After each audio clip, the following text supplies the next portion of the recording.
All right, everybody, shalom, and welcome to the Yishai Fleischer Show. We are broadcasting live from Judea to the world. You're a part of it wherever you are. And shalom and welcome to the great festival holiday of Sukkot. That's right, the festival of booths. Tens of thousands of people on the streets. I was today at the Western Wall receiving the priestly blessing. And I do recommend that you check out an amazing video that we made about the priestly blessing from the land of Israel. It's called Under the Prayer Shawl, and it's really a lot of fun. Very special energy, very special to be with tens of thousands of Jews to receive that blessing at the Western Wall. Rows and rows of our priests, Kohanim, because we as a people are a nation of priests to the world, right? Mamlechet Kohanim v'Goy Kadosh, a kingdom of priests and a holy nation. But within our priestliness, there is a priestly group as well, priestly tribe as well. So that was a lot of fun to receive blessings with the family. And then from there went to Hebron with a beautiful group of Gentiles, non-Jewish folks, Christians, and toured them in Hebron as well. So it was a very holy day. I went to the two holy places. At the same time, the nation right now, we are commanded to be joyous. And yet we are feeling a lot of feelings, some joyous, some ambivalent, about what's happening to Gaza. Let me just remind you that in 2005, our country decided to leave Gaza and to kick out the 8,500 Jews that live there. We gave it over to the PA, and people like myself were down protesting, saying, if you do this, you're going to get a terror state.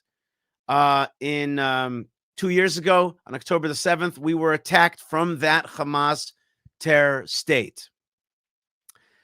And in process, we've had almost 2,000 people killed altogether, with the people that were killed initially, and then the war and the soldiers that were killed fighting there. And now we're going to a big deal. President Trump is coming to Israel tomorrow for a lightning visit, supposedly the shortest visit ever. And he's going to be at the Knesset tomorrow. The Knesset is all dressed up with pro-American, American flag stuff and American flag colors. So the president of the United States is coming, and he's articulating a deal. Now, this deal, on the one hand, the great part that everybody's excited about, and there's so much energy about, is the return of the remaining living hostages, and hopefully the dead bodies as well, although that's in doubt whether all those bodies will be able to come out. But real living hostages are coming out, so that's amazing. On the other hand, thousands of terrorists are being released, murderers with blood on their hands, and Israel is shrinking its defensive borders in Gaza. Is this a victory? Is Hamas annihilated? Not exactly. It's still alive, seemingly, and it's now trying to solidify its control on the whatever Gaza that they can control right now. Is this a good deal? Is this a bad deal? Is this good for Israel? Is this wow, what a internationally brokered peace deal, a ceasefire, and we're getting our hostages back and we're controlling Gaza and Hamas is going to disband?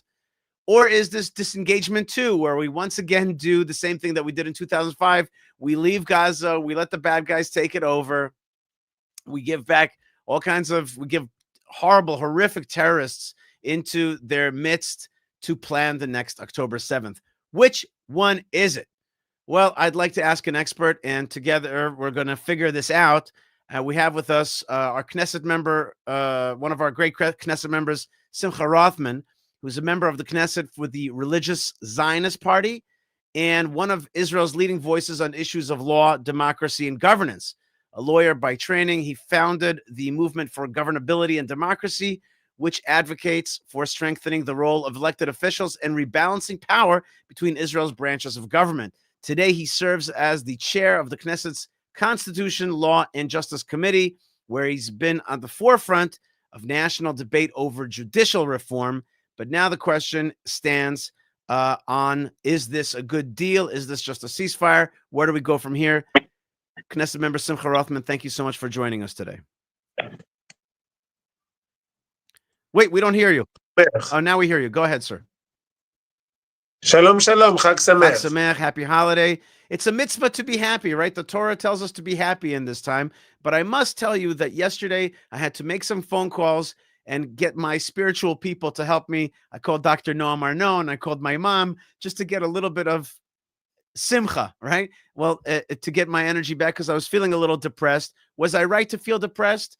And I guess asking you, Knesset member Simcha Rothman, which means joy, is this a time to Yeah. be joyous or not? How should we see So, this deal, the ceasefire?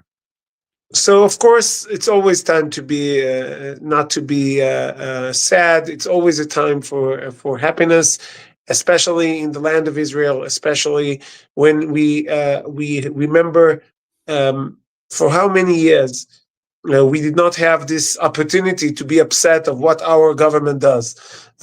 We waited for 2,000 years for the option to complain about our government. So many other nations had these abilities for 2,000 years, and the people of Israel did not. So that's a reason to be happy anyway.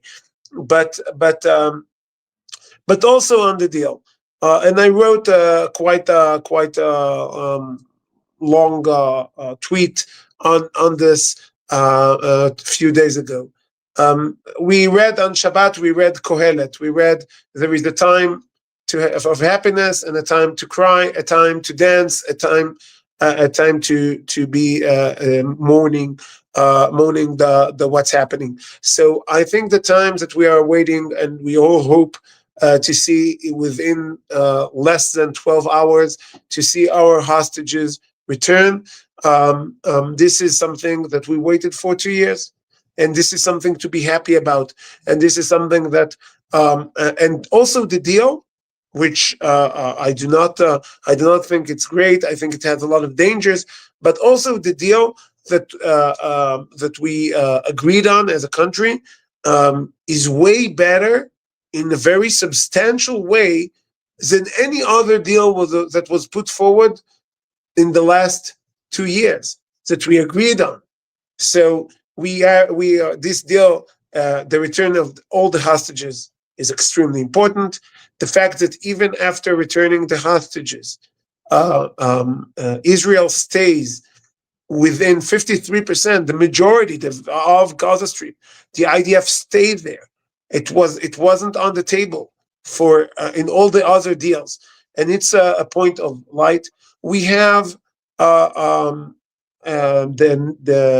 U.S. and Europe and Muslim and Arab nations agree to a deal, which is a point that President Trump put forward, that's very, very clearly say Hamas and the Palestinian Authority will not be part of ruling Gaza, and it won't be in their hands. Now, this is the plus side. We can talk, and we should talk, about the downside. The downside, the release of hundreds of terrorists. We don't forget it. We don't forget what they have done. We don't forget the terror victims, but it's not only about the terror victims. I read some terror victims saying, I agree, I don't agree. It's not about them. It's about the terror victims that, if we want to act right, will come from this release. And we know that because that's what history showed us. So it's not something to put aside. We are not happy on the fact that Hamas tells the world, and some other nations involved in this tell the world the war is over. We will stay in power in Gaza. We see them there. I was looking for unconditional surrender. We did not get unconditional surrender in this case, and you don't need to make the reality prettier than what it is. The agreement is what it is. It has plus sizes, it has downsizes, and the bottom line is that I do believe that this agreement is better than any other agreement we had in the last 2 years. Mm-hmm. But I do think that we could get better agreement within 2 weeks. So it's always the time, and it's always a very delicate question on when do you stop. Sometimes you stop too soon, sometimes you stop too late, and we have to trust Hashem for getting to save us from our errors, despite the fact the ministers from my party voted against it, but doesn't matter. We as a nation, we as a government, we decided for this deal, with all the downs and the plus signs. So you said we have to put our faith in Hashem, God. What about Qatar? How much are they playing here? Okay, how much are they playing here? You have these guys, Witkoff, Kushner, ostensibly pro-Israel, Jewish people from the diaspora. On the other hand, we know that they have dealings with Qatar and Saudi Arabia. We know that President Trump has deals with Qatar and Saudi Arabia. We also know that Qatar is the major funder of Hamas. This is a double play here. They have a two-faced thing going on here. Now they're going to have some kind of input as to what's going on in Gaza. Like, how do you understand this player? And do you think that it's being exposed, not exposed, underexposed? How are we dealing with this thing? So I think it was underexposed, but I think, everyone must ask, what happened in the last 2 weeks that made this deal an option when it was not on the table for the entire 2 years? What happened? So, of course, some people, very misguided people, the same kind of people we heard yesterday booing when they hear Netanyahu and cheering when they hear Erdogan. So some very, very misguided people, they would say, what happened in the last 2 weeks is that Trump had enough. Trump heard the people chanting, Trump save us in the hostages square in Tel Aviv, and decided, okay, down with Bibi. I think it's a fairy tale. That's not reality. But I think two major things happened in the last 2 or 3 weeks. One of them is the IDF. Our heroes in the IDF, our soldiers, were going deeper and deeper into Gaza, and Hamas saw in his own eyes that Israel will go all the way. He thought that we will cave. He thought that the international pressure will take us down. He thought that he can continue, and the time works in his favor. And Hamas saw our soldiers entering Gaza. It has Gaza City. Gaza City. This has a real impact. It has psychological impact, which is also real. And he saw that if he don't get a deal fast, he's out. And this was important. And this is for me to be sorry that we didn't do it 2 years ago, because we should have done it. It would not stop for partial deals. We should have been stronger on this and say, we will go forward. We will not stop until all the hostages are being released, not partial deals, not ceasefire, nothing. But that's history. That's water under the bridge. Another very important thing, and that's the answer for your questions, that happened in the last 2 or 3 weeks, was the attack in Qatar. Because until that moment, Qatar was not acting as a negotiator, independent mediator between Israel and Hamas. They were actually the proxy of Hamas, or Qatar and Hamas were actually acting with the same interests, getting Israel the time worked against Israel. So our job is to make Israeli society, Israeli public, the public opinion about Israel, more and more and more the time working in our favor. That was the idea of Hamas and Qatar. The second Israel attacked in Qatar, she did 2 things. Israel did 2 things. One, revealed to the world, who was unaware, we in Israel knew that, but the world was unaware that Qatar is hosting Hamas. People did not think about it. People did not know it. And suddenly they say, whoa, just a second. This Qatar, this wonderful place, and we fly Qatar Airlines and we go to their malls and they are hosting Hamas people. Whoa, what's happening here? So it made a pressure on Hamas. That's one important aspect. And also it created a difference between Hamas interests and Qatar interests, because now Qatar wants to finish it as soon as possible, and Hamas does not care. So Qatar got decided to start pressuring Hamas and not pressuring Israel. And the second that's happening, you see a hostage deal. Okay. So you think that Qatar has a little bit been flushed out. It's been shown for what it is, and we got this deal. But you also said that you would have liked to see us fight for 2 more weeks and really destroy Hamas. I'm looking at your pin right now. You're wearing a pin. You got this pin on you. This pin, it's Yeah, got the land of Israel caucus. that's right, the Land of Israel caucus, and that's a map of the Land of Israel, which is a New Jersey-sized piece of land. And I see it's golden, and it's really nice. But I see in your pin that Gaza is part of the Land of Israel, Of right? course, Gaza was always part of the land of Israel, and we basically, we Ashkenazi Jews, we say Yaribon. We sing it every Shabbat.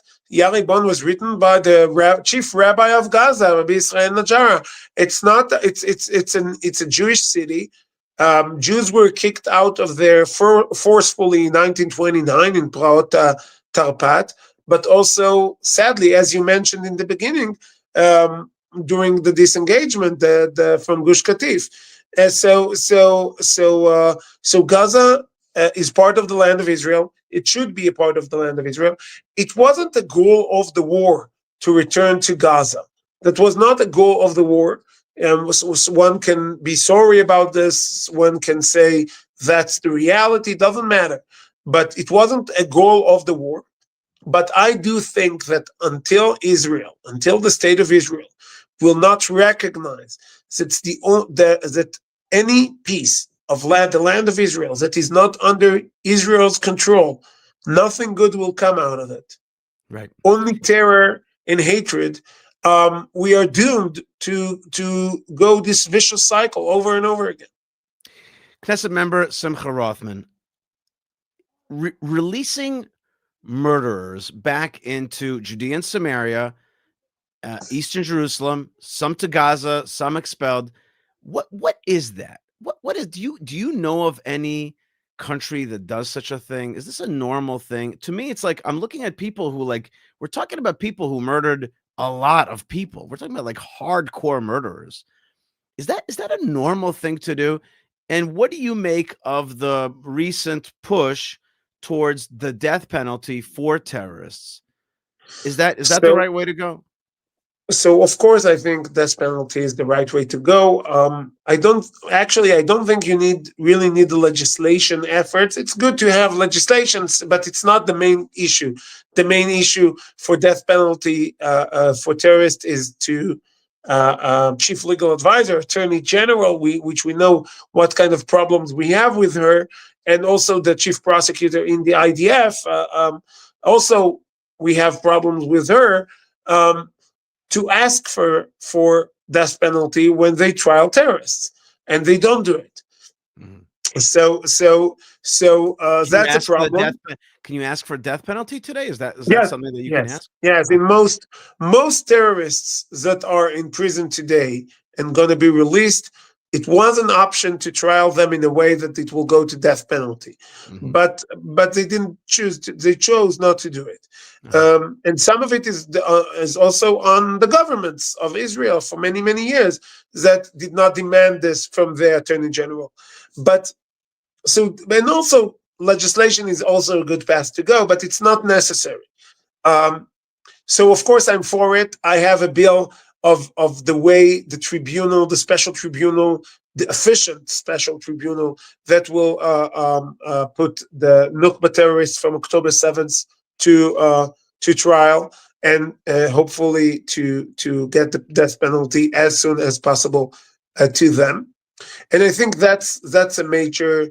If Israel will start doing it, it will be a major breakthrough, and I think it will prevent many more hostages situations, because the will and the need to do it will go down, because there will be no terrorists to release. But that's one thing. About releasing the terrorists, you're 100% correct. I think that no other country would have done it. Of course, I'm sad about it. I was the one who appealed against the release of Yahya Sinwar during the Shalitz deal. Wow. And I wrote And actually, with coincidence, and there is no coincidence, mikre is rak me Hashem. A coincidence is just Hashem talking to us through reality. So it was also in Chol HaMoed Sukkot. I wrote the appeal in 2011 against the release of Yihya Sinwar. And I wrote there that if Israel will release the terrorists in Gilad Shalit's deal, Israel will be in violation of its obligation to prevent genocide. Because if you release those genocidal maniacs back to Gaza, you will get more genocide. And I wasn't a prophet. It's just the way things go. If you release them and you don't immediately deal with what they do and target kill them or whatever you do, that is what you will get. So Israel has to be very cautious. That's why the ministers from my party voted against this hostage deal, despite we're all very happy of the release of the hostages, Israeli hostages, but we voted against because of the release of those terrorists, because of what we know will come from it, and we have to prevent it for the future. You're 100% correct. Okay, two more questions, and thank you so much for your time, Knesset member Simcha Rothman.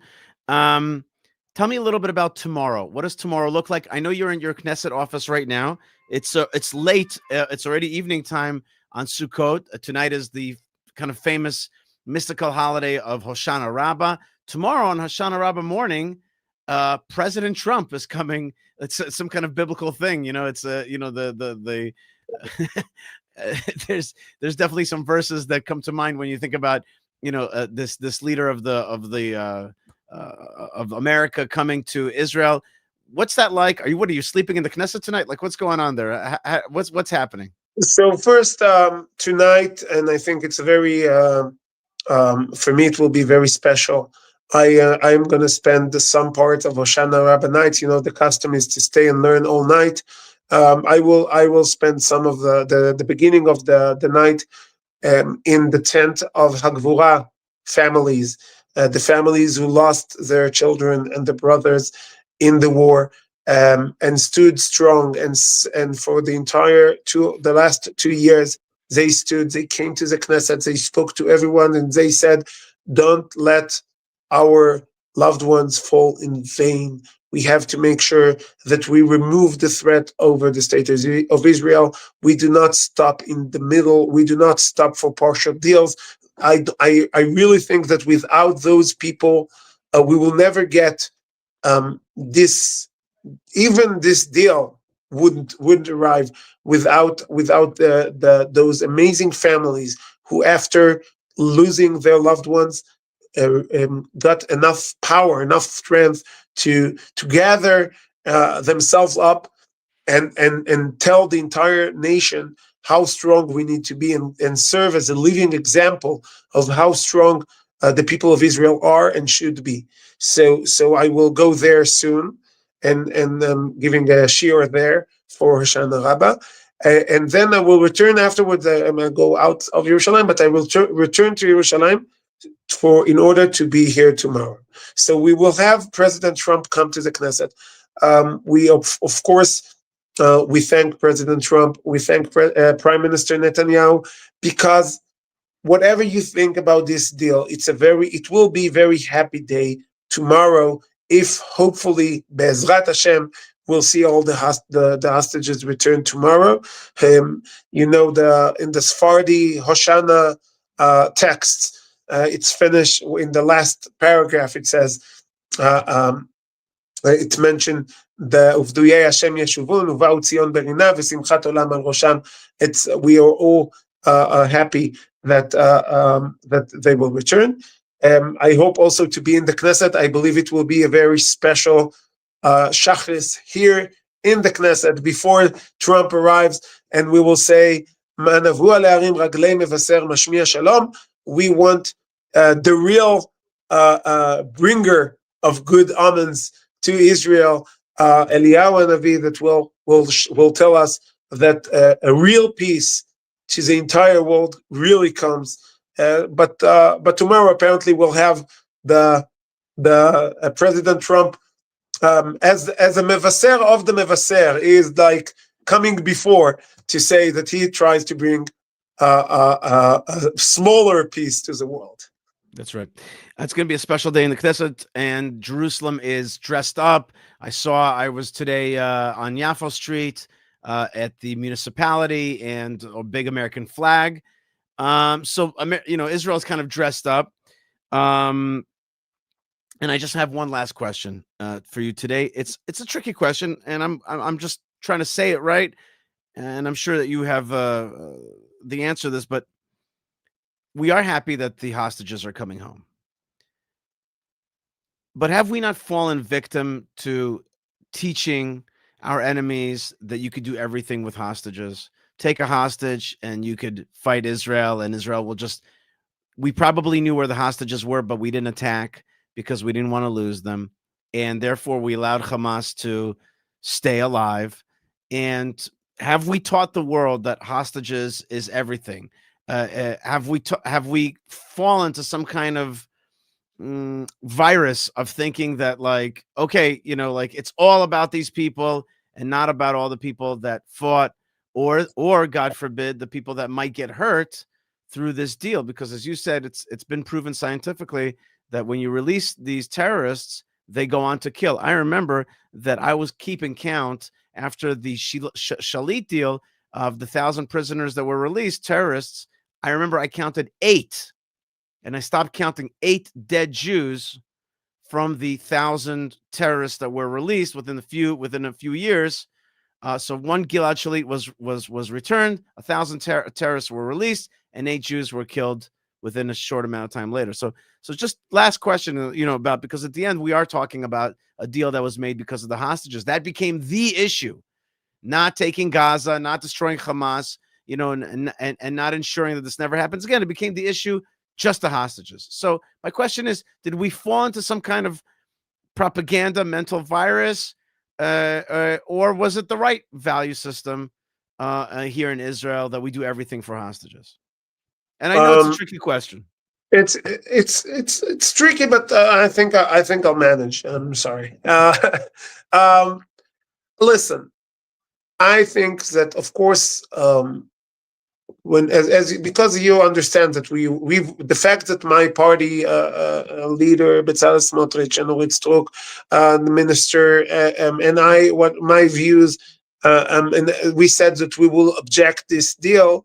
You understand that I think that the balance is a little bit off, and I think that returning the hostages is extremely important.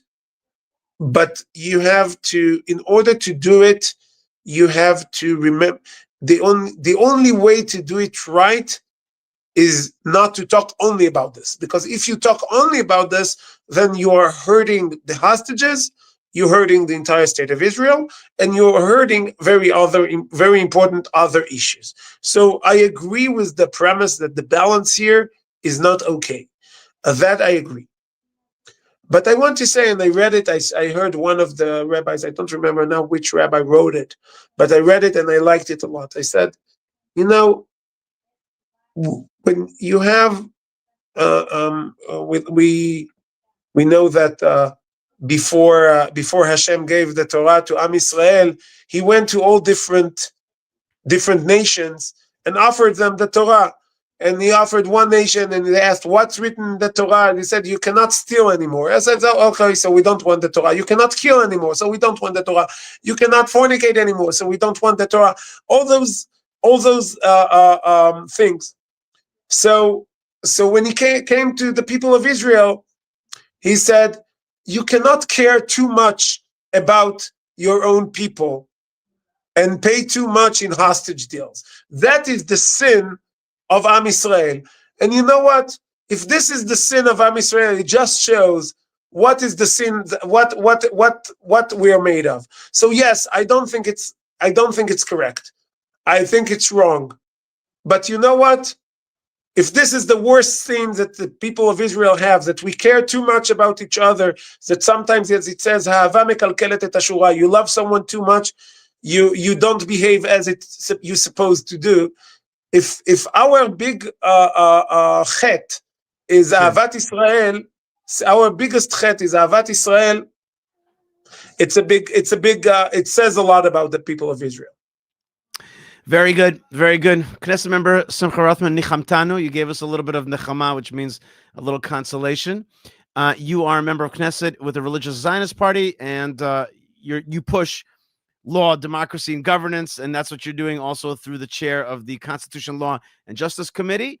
And you're also part of the Land of Israel Caucus, right? What's I'm your a co-chair, yeah. co-chair of the Land of Israel Caucus? Very important caucus, which has how many members? It's the largest caucus in the Knesset. There are about 80 Knesset members. 80 Knesset members that stand for the wholeness, the completeness, and the defense of the land of Israel. Simcha, thank you so much for being with us, and happy Hoshana Rabbah and Simchas Torah, and may we see really the full redemption in our time. Thank you. Be'ezrat Hashem. להתראות. All right, folks, that was Simcha Rothman, and notice that our Knesset members know how to weave Judaism and law and also economics and other issues. You see that it all comes together, and that's actually the beauty of the land of Israel and the state of Israel. It's like when these things come together, right? It's an organic package. It's morality, it's Torah, it's history, it's archaeology, it's spirituality, it's law, it's governance, it's economy. And that's the amazing challenge of returning to the land of Israel. There's no greater, more exciting issue in our time than the return of the Jewish people to the land of Israel. I want to first welcome the thousands of people that are with me live as I'm broadcasting from Judea. And it gets me excited when there's so many thousands of people right now chatting away. It's just awesome. I want to thank Yo, my producer. I want to thank my team for pushing out and getting everything ready and getting all the videos ready and getting the guests ready, everything. That's just so great. I do want to remind the folks in the chat that we welcome your comments.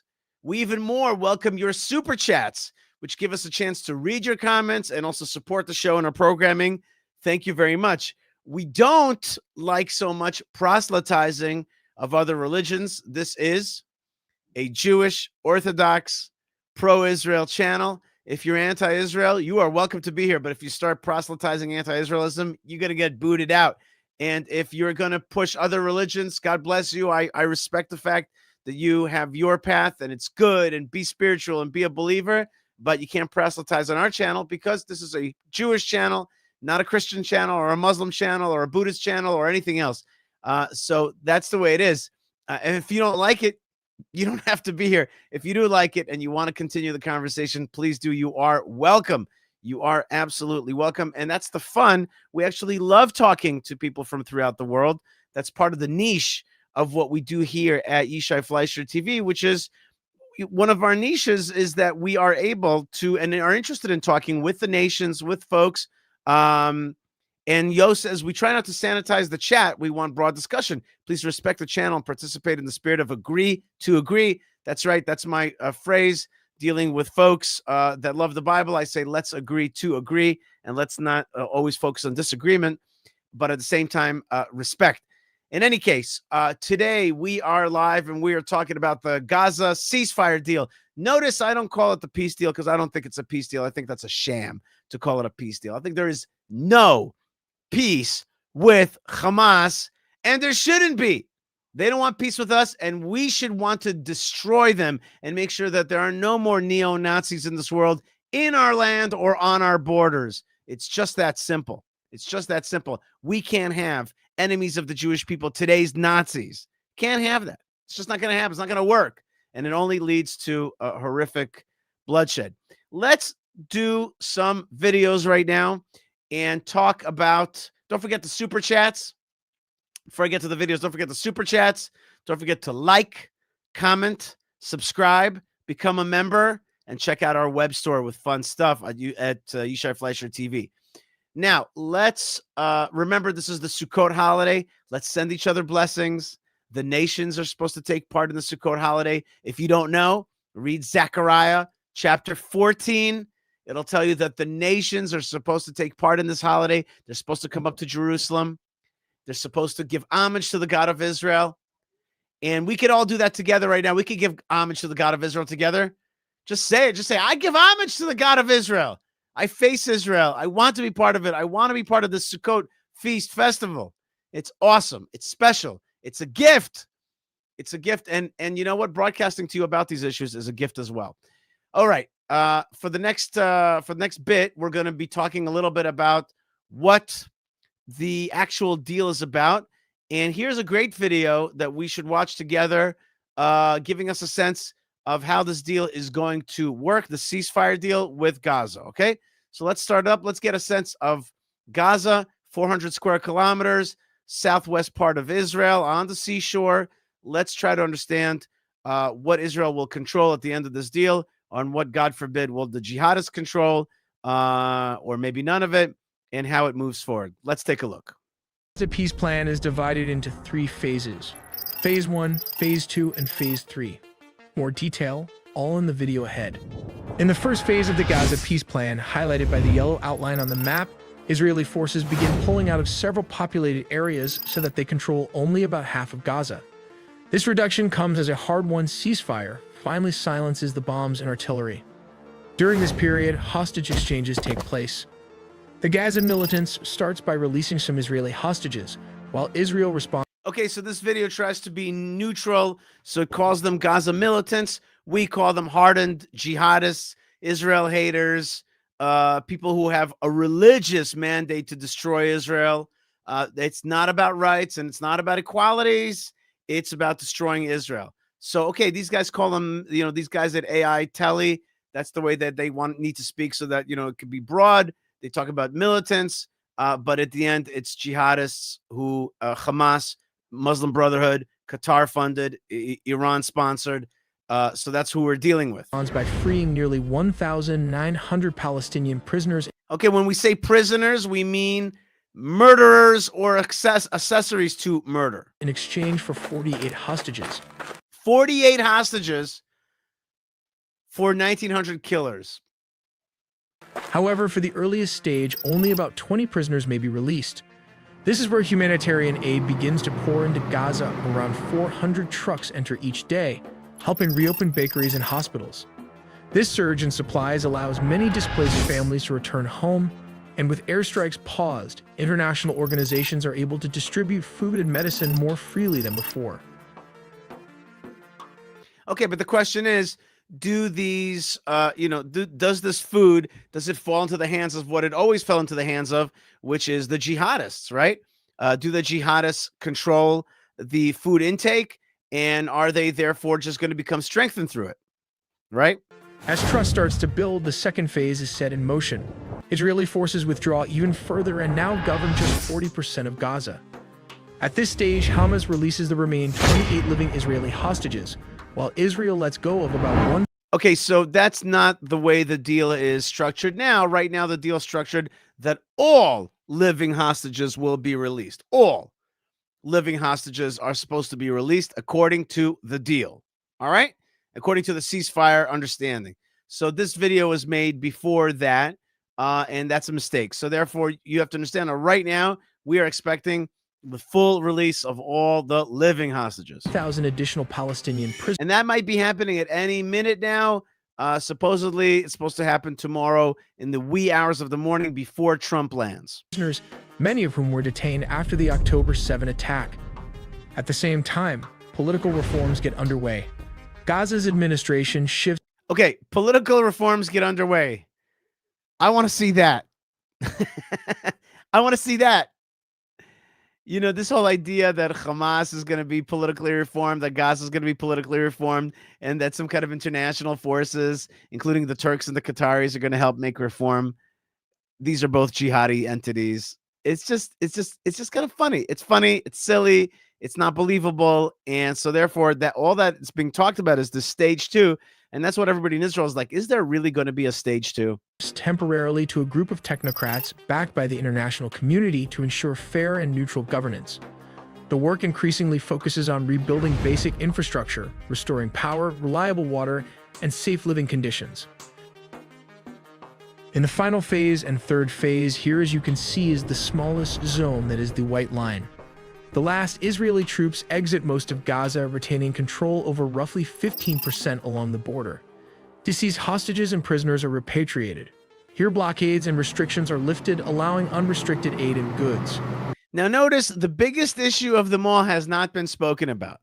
What is the single biggest issue of the Gaza story? What is the single biggest, most important issue that we could talk about? Is it humanitarian aid? Is it hostages? No.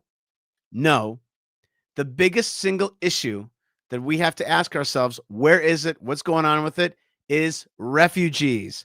Where are the so-called Palestinians, i.e. Gazan Arabs? Where are they going to go? Because this thing to rebuild it is going to be very hard and very long process. Okay? Who are the technocrats? Says Patricia. I don't either. I don't know either. They're going to work it out in Egypt or something, but we don't know. But they're going to be corrupt. They're going to be corrupt party hacks of some kind. Technocrats. I don't know. For me, this whole deal is a kind of like, there's a lot of imagination here. There's a lot of like dreams. And the simple, most important question is, how do people get out? Right? And one of the things that's being said is that Egypt will now open its borders. Well, la-di-da, right? Where have you been in the last 2 years, you bunch of cynical beep? I don't want to say the word. Okay? Where you have not helped. You have complained about the genocide, and you have not opened your door to one Arab, one Gazan Arab. Well, that's the big question that I want to know. Where the refugees are going to go? How are they going to go? Is there going to be a way out? Gaza moves towards stable civilian rule, free of conflict and occupation. The map, Israeli force supply structure not only keeps operating, hold on. and hit and run raids independently. Wait. But why millions of people worn down? Here we go. 1 second. The roadmap isn't simple. Even after all these changes, Israel will maintain control over key areas. But I like that prisoners phrase. are Hold on. repatriated. I like that. I like Blockades these and restrictions are lifted, allowing I like these phrases that are like these imaginary phrases. Let's listen to this. unrestricted aid and goods. Gaza moves towards stable civilian rule, free of Stable civilian rule. Beautiful. I mean, when we gave it to them to the PA, wasn't that the moving towards stable civilian rule? conflict and occupation. The roadmap isn't simple. Even after all these changes, Israel will maintain control over key areas marked by a white line on the map. So a large part of Gaza remains under some level of Israeli authority, even as the peace plan tries to offer a real path. It's not a peace plan, right? Or maybe this is a peace plan, but I think it's just a ceasefire. Forward for millions of people worn down by years of conflict and shifting front lines. But if this plan collapses like others have before, Israel is prepared to use force to retake Gaza, and the cycle of violence could begin all over again. But why Israel has not managed to defeat the militant group for the past 3 years? Here's how their strategy has shifted. The militant group has moved away from traditional battlefield tactics and embraced a decentralized insurgent style of warfare. With many of its top commanders killed and its command centers destroyed, the group now relies on small, autonomous units operating independently. These compartmentalized cells are much harder for Israeli forces to detect and eliminate. Okay, everything that was just said is a bunch of malarkey, baloney, silliness, untruth. Israel could have creamed these forces, destroy them in the second. They didn't because A, they had the hostages. That was the major thing. And B, because there are elements in the Israeli government and Israeli military that don't want to take Gaza. You really think that it was a bunch of these independent little, jihad units? Israel knew exactly where all the hostages were and could have terminated all of them. They didn't want to lose the hostages, and they didn't actually want to take Gaza. They didn't want to assume responsibility for it. But this idea that it's because the terrorists have embraced this decentralized way of fighting, Israel was not able to cope with it, that is baloney. Allowing for a more agile and unpredictable approach. Yeah. Guerrilla tactics have become the new standard. Ambushes, sniper fire, IED attacks, and hit-and-run raids are now their primary methods of engagement. Rather than engaging in direct confrontations, these units use Gaza's dense urban landscape to strike Israeli forces and quickly disappear before a counterattack can be launched. Okay, this is I'm not going to play any more of this because this is just patently not true. It's just not true. That's not the issue. Yes, they have some modicum of success with this, but we destroy them in the end. We have amazing counterintelligence. We have intelligence, counterterrorism, drones, all kinds of technology and units. We can wipe the floor with these guys, and we should. That's what we should have done. We have political problems and psychological problems, and also the hostages problems, but it's not because of this, wicked new technology and ability that the terrorists have developed. So I'm done with this video, but it was definitely helpful to understand the lay of the land. All right, but let's get a more visual. That was an AI created video, which was good. But let's get a little bit more of a sense of what it actually looks like on the ground. Here's DW and their explanation of what's happening on the ground, and I think it's we got an overview map sense. Let's get an on the ground sense. All right. Crowds have gathered in Tel Aviv's Hostage Square, the focal point of protest and remembrance since the October 7 attacks. Families of those taken captive by Hamas have rallied there throughout the war. As a ceasefire with Hamas holds for a second day, U.S. envoy Steve Witkoff addressed the crowd to cheers. Protesters hope it will be their last gathering, with Israel's military saying the remaining hostages could be released by Monday's noon deadline. Of the 48 still held in Gaza, only about 20 are thought to be alive. And in Gaza, hundreds of thousands. All right, so 20 living hostages are meant to come out, and it could be at any time. It could be just hours from now. Now, here's a picture of what Gaza looks like. Thousands of Palestinians are returning to what's left of their homes as Hamas ceasefire with Israel holds. Aid deliveries to the Strip are expected to ramp up beginning Sunday. Returning residents are shocked by the level of ruin in Gaza. Destruction. Let's look at this picture. It's very important to actually look at it.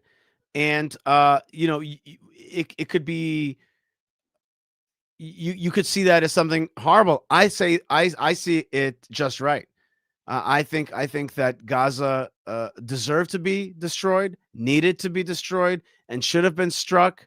And its infrastructure, which all underneath it is all full of tunnels, should be undone. And this thing needs this Gaza that I'm looking at, it needs a deluge, a flood, a restart, a biblical restart, because that place went bad.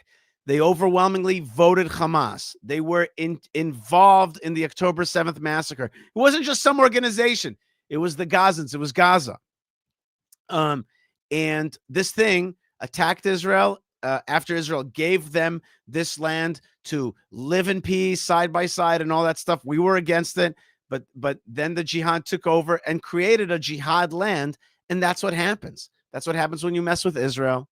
That's what happens when you become jihadist and dark, and that's when you go against God. So what happens is this is what it looks like. This is what it looks like. I have no problem with this view. Okay, I have no problem with this view. That's what happens when you start with us. That's what you should know. And this Gaza needs a reboot. It needs a restart. It needs a reimagining. Okay, even Donald Trump understands that. It needs a reimagining, and the Gazans should find a way out of this Gaza, and this thing needs a serious bulldozer to clean it up and make it what it's supposed to be, which is beautiful, good land. And it's going to be an absolute paradise, but it can't be paradise under jihadism. As far as the eye can see. Day 2 of the ceasefire, and ever more displaced Palestinians make their way back to Gaza City, only to find their homes in ruins. Is this what's left of Gaza? Is this alive? We're returning to no homes and no shelter, and winter is approaching. No food and no water. We've not been able to find a sip of water for our children. That's right. That's right. And it's sick. And the only way to fix this is to put some pressure on the Egyptians to open the door. You have a border with Gaza. You're so cynical. Such a bunch of liars. They have a doorway towards a normal life. Open the door. Iftah al-bab. Okay? So please do me a favor and just be honest and be real. Give these people a decent human opportunity, and it's not going to be through forcing them to stay in Gaza and creating that humanitarian crisis. Okay, they started it with the jihad. They got back at destruction. Now they've got to go. They've got to find a way out. We've got to open the door for them. Further south in Khan Yunis, there are chaotic scenes as crowds surround the few aid trucks that have got through so far. I heard aid was arriving, so I went to get food for my children. But this is not the way. I wish it would come through official channels. That would be much better, because some people take the aid while others get nothing. The UN is ready to begin delivering large quantities. Now, the UN, when it was delivering large quantities of food, it all fell into the hands of Hamas. One would even venture to say that maybe they were in cahoots with Hamas. I don't know. But certainly when you say to me the UN is getting back involved, I mean, I say to myself, oh, you mean feeding Hamas directly, like just putting food into Hamas's mouth. The UN is a fraud. The UN is a it's a suit put on an alligator. These guys work for the jihadis. They work for the bad guys. They do not work for the regular, decent. They do not work for average people. I don't know if they're decent or not, but they do not work for average people. They work for the Hamas leadership, or in cahoots with them, or afraid of them. I would much rather see a food distribution center, or, as I'm saying again, a way for refugees out. And it could be there's 3 ways out. One way is to Egypt. Another way is by bus to Jordan, etc., and to airports, and another through Israel. And another way is by boat to France and Spain and North Africa and Syria, which has been depopulated. And even, we could get on a boat and go to Ukraine. They've been depopulated. So put the refugees somewhere, give them a decent life. Of aid from Sunday, provided crossings are open to allow supplies to get through. UNICEF has more than 1,300 trucks. If it has the word UN in the beginning, don't trust. If it's got a face like that, be like, I don't fall for it. I know what you guys are about. You guys feed terrorists. You're a terrorist feeding organization. So do me a favor. Pre-positioned outside the Gaza Strip, ready to come in alongside trucks from other humanitarian agencies. You're not humanitarian. You're jihadist. You're anti-humanitarian. And our UN partners. This aid is life-saving, and we need to see it get in immediately. In some areas, Hamas is putting on a show of force, with police saying they are providing. Notice that they are not dressed like Hamas terrorists. They're dressed like civilians, because that's the newest trick. We're not Hamas anymore. We're hummus. Okay, we're now kosher hummus. We're not Hamas. Here we are in our civilian clothes, because everybody falls for the clothes. See, I'm a civilian now. Okay. But we know what these guys are about. And by the way, anybody who showed any anti-Hamas attitudes is being shot in the streets. There's plenty of videos. YouTube will not let me show these videos, but there are plenty of videos, and you can find them online, of the Hamas. As I told my friends was going to happen, the first thing to do is to bloodlet against anybody who said anything pro-Hamas, okay? That's what they're doing, anti-Hamas. They are killing anybody who said anything anti-Hamas. Providing a reassuring presence on the streets. Forces are deploying. Did he say reassuring presence? Did I just hear him say reassuring presence? Did you hear? Wait, I need to reverse this a look. Did you guys hear this? Hold on. A reassuring presence on the streets. Reassuring presence on the streets? Reassuring presence on the streets? These are the guys that caused the destruction of your whole civilization. Your whole Gaza has been destroyed because of these thugs, because of these corrupt thugs. And you want to tell me that these guys, did they look reassuring to you? They are thugs. They are controlling thugs. They are corrupt. They're jihadists. They are thuggish. You think that somebody feels reassured with this? What? DW, please. Oh my God, what does DW stand for? Dumb-witted? What is that? What does that even mean? The reassuring presence of Hamas, the ones that destroyed your life. It's quite reassuring, really. Forces are deploying across the Gaza Strip in areas that are not under the control of the occupation. The biggest deployment is at junctions and markets for the security of citizens so that people feel that there is law and that no one is above the law. While Gazans are dismayed at the scale of destruction in their homeland, there's also hope for... It's not their homeland. Most of Gazans come either from Judea and Samaria or from Egypt, and in any case, you forfeit your homeland when you use your homeland as a big base to attack somebody else's homeland. Okay, if that's what you're about, then you lose it. If your whole area becomes jihadist tunnels, you're going to lose it. If you attack Israel next door, you're going to lose it. And yes, there's massive destruction on a massive scale. And again, I tell you, that's what needed to be done to push back against jihadism on the borders of our land. The future, and for some, a resurgence of defiance. This is the flag of Palestine. What do you mean resurgence of defiance? They've been at war with us. Isn't that defiance?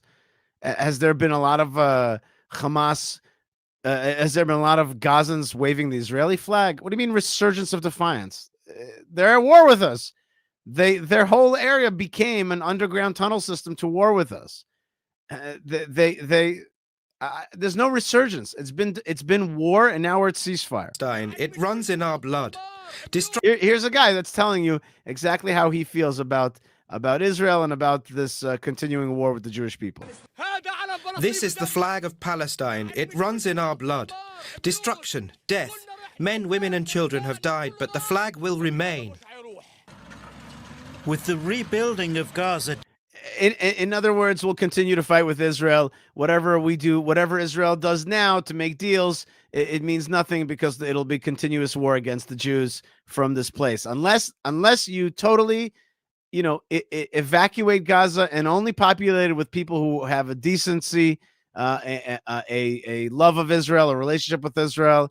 But the vast majority of these folks are jihadists in their orientation. Just beginning. It's clear that while the war may be ending, there are still diplomatic and humanitarian mountains to climb to create a lasting peace. What how do you get off showing us a image of a guy with a Palestinian flag being like, the fight is forever against Israel, and then going like, there's a lot to do to make a lasting peace? What are you talking about? This is what bothers me.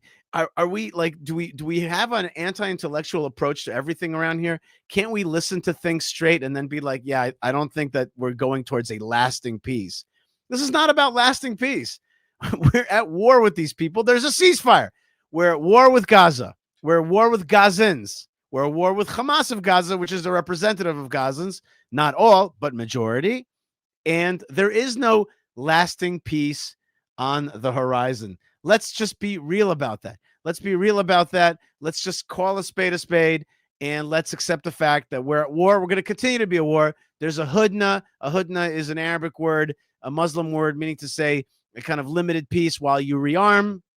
Okay, that's where we got to. In our opinion, Israel should have finished the job and completely destroyed Hamas and taken over Gaza. We're not doing that. Okay, so now we're going to a ceasefire, a hudna. Let's not talk about peace. That's false. That's a mythology that's created for Western progressive liberal and just Western ears. Peace. Nobody's talking about peace. These guys want war.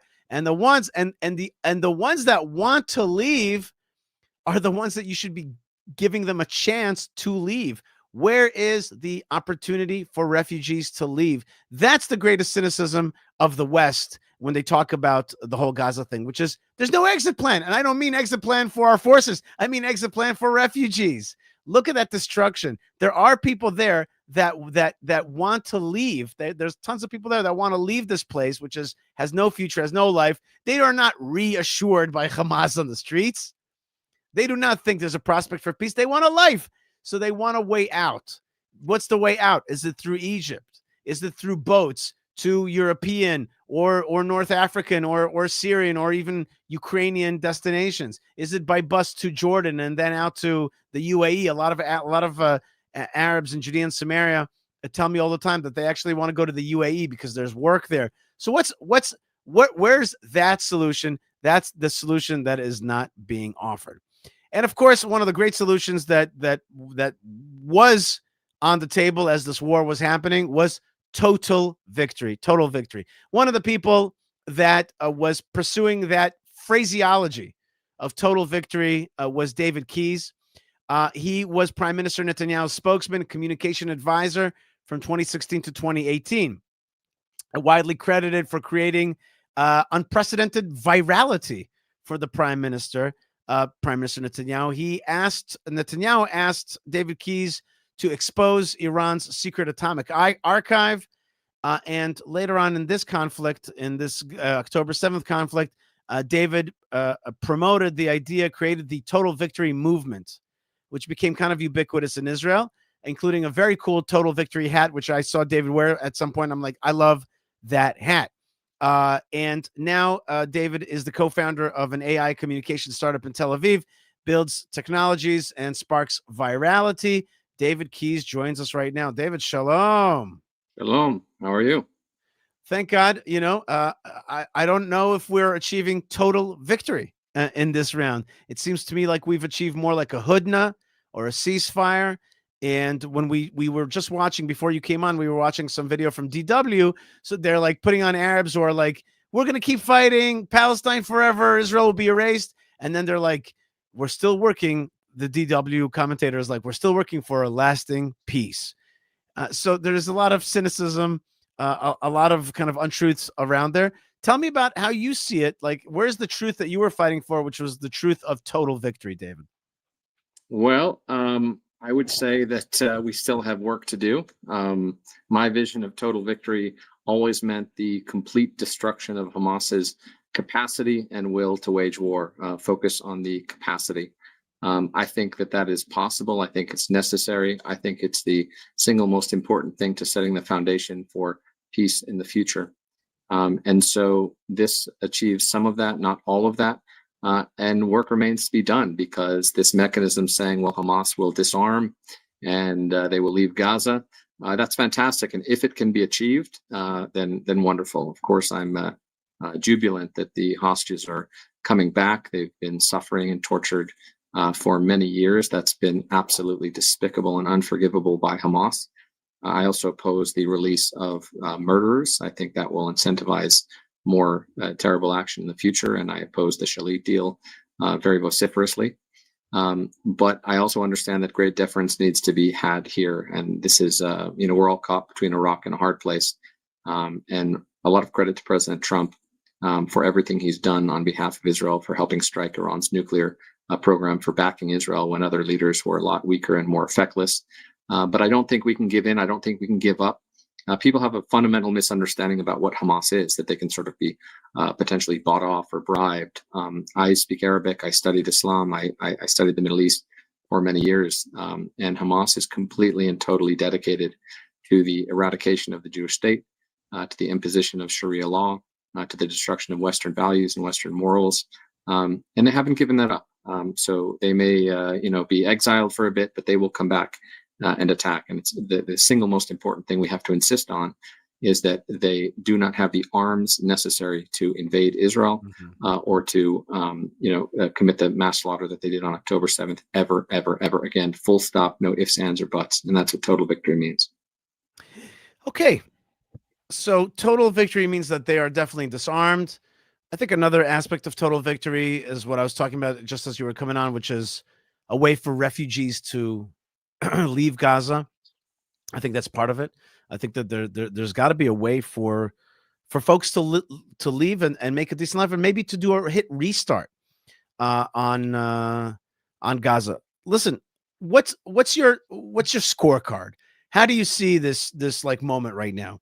Are we are you one of those? I have friends who are like positivists. They list off all the positive points here.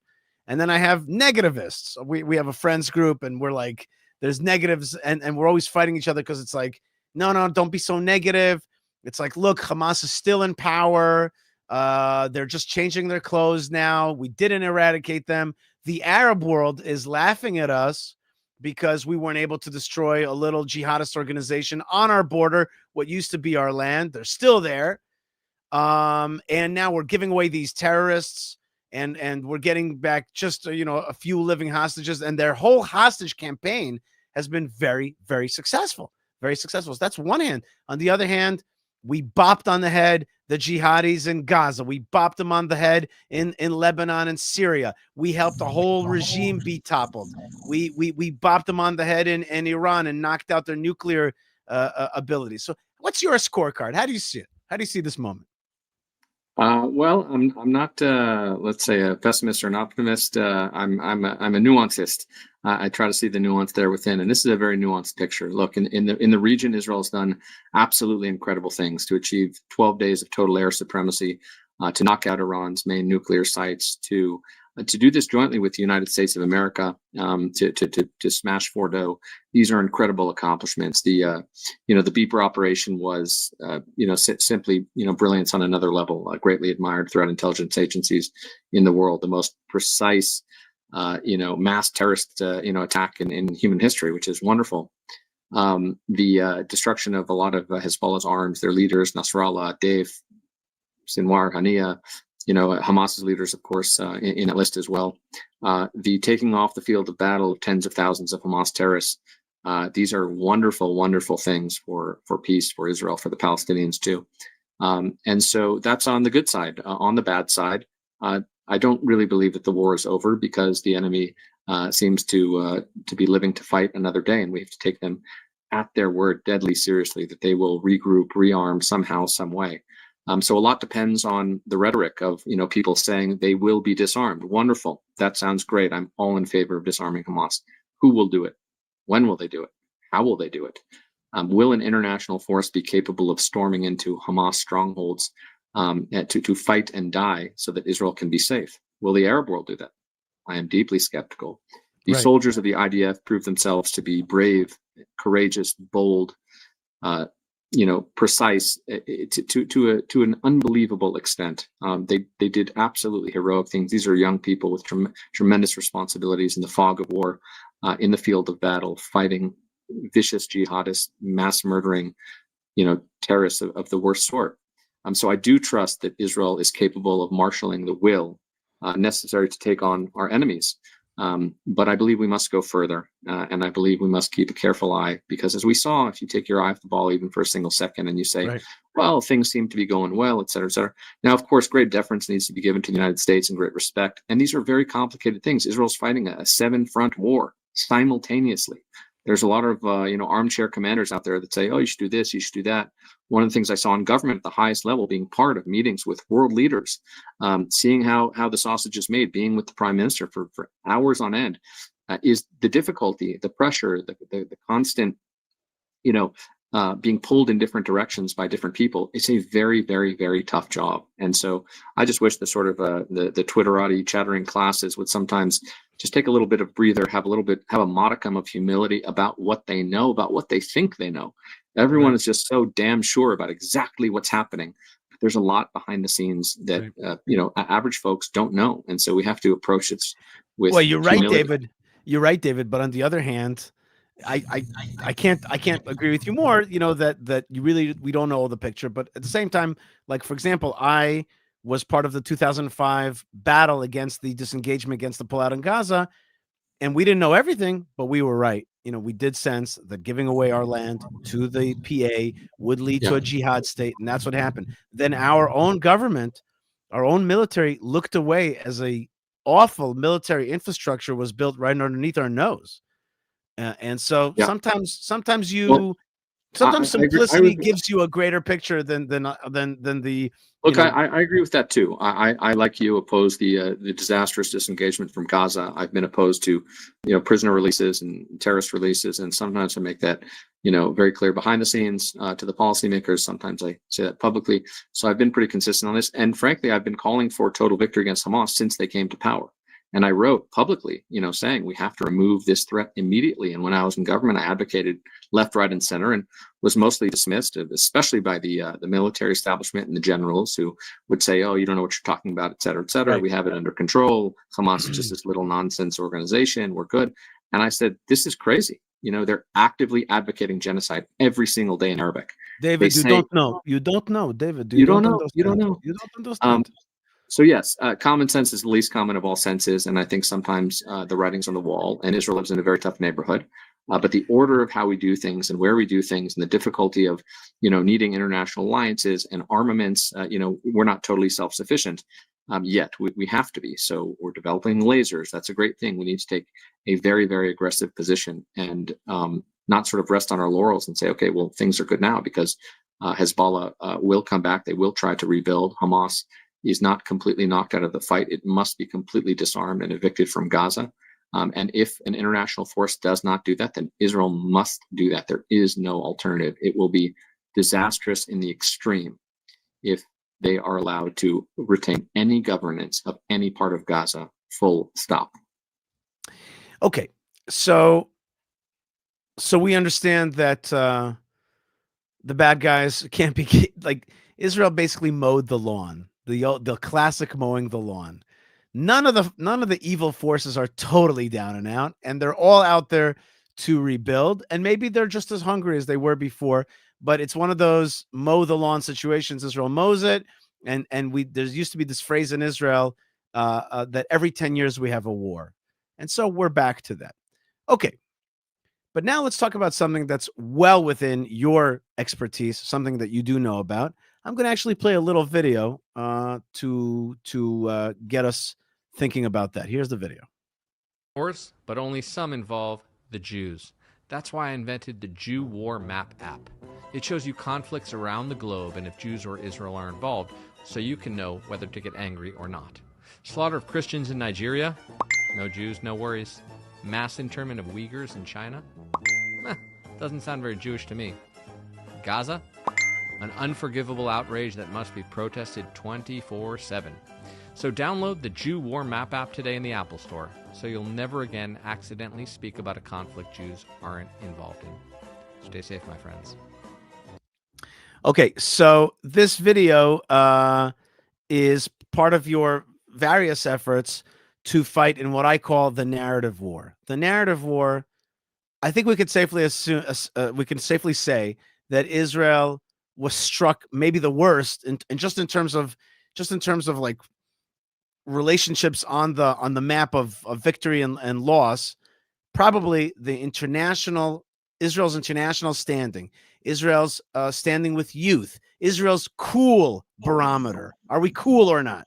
Has fallen tremendously. Israel's not cool. Israel's on the losing side in a lot of places. Not in every place, but certainly on the TikTok, Instagram world, we're on the losing end. If it's a boxing match, maybe it's not a knockout, but we are, losing on every points round.